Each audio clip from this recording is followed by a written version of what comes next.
For today's vlog, samahan nyo kami sa aming munting family adventure dito sa North Cotabato. Pagkatapos ng aming napakahabang biyahe, kami ay naghanda, naggala at nag-enjoy kasama ang pamilya. Tara na't mag-explore! Okay, what's up mga ka-vloggeries? So, this is Daddy B. Bagong video na naman tayo. So, kung mapapansin nyo, nandito na kami ngayon sa bahay. Dito na ako sa aking munting opisina. Ngayon pa lang makakapag-edit. So, ngayon ay February 2 na. Nakauwi kami last January 29 pa. So, ngayon pa lang ako makakapag-edit ng mga videos. Ang video na to ay kung anong mga ginawa namin sa Cotabato.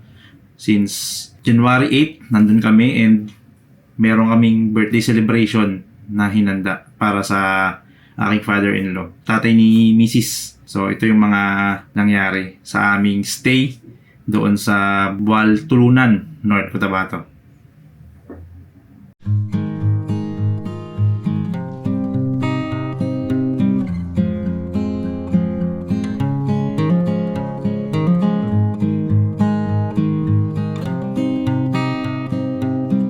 So ayan ang internet natin today. Starlink Mini una. So ngayon pa lang natin siya iti-test. Hindi ko pa siya nagamit din ngayon, kaka-activate lang niya kanina. Ayan, medyo mabilis. 180 Mbps ang ating download and 25 Mbps upload. Ayan, pwede na.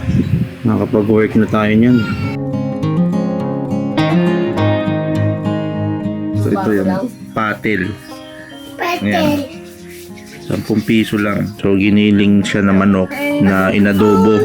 Tapos pinatong sa kanin. Tapos binalot sa saging. Pwede na. 20 pesos mo. Busog ka na. Favorite ba ng anak namin? Favorite ko rin to. Sarap.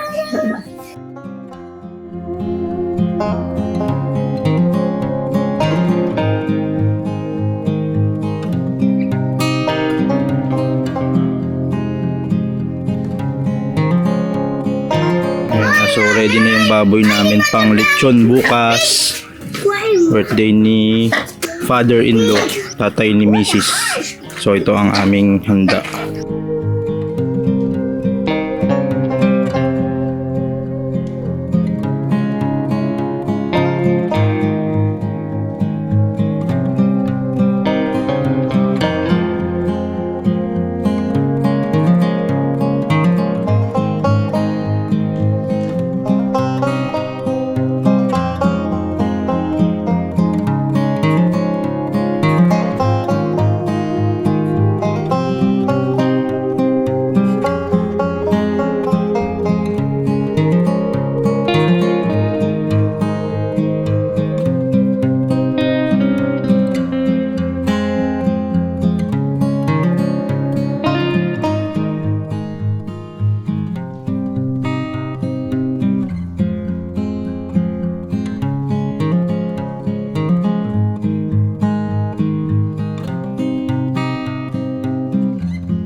Okay, so after ng aming birthday celebration, ngayon ay pupunta naman kami sa Lam o Las Falls sa Barangay Sinapulan, Colombio, Sultan Kudarat. Medyo malayo, around 1 hour biyahe siya mula Bual Tulunan, North Cotabato, pero sulit naman yung aming punta.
Siyempre dahil umuwi na rin kami ng probinsya, minsan lang naman to, hindi pwedeng hindi mo bibisitahin yung mga kamag-anak.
Baong daw tawag dito, para siyang kamote Galing sa bundok. galing sa bundok, parang kamote root crops, Pero ano siya yung sarang ube.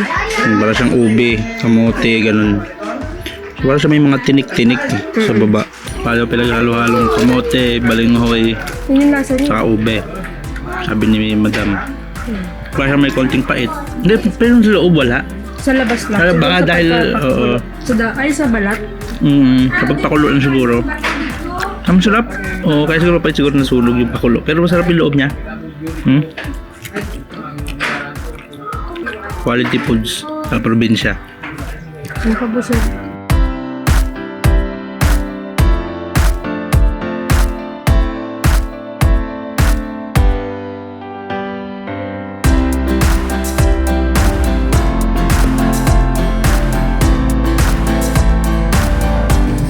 Ayan, nagpasalon pa si Mrs.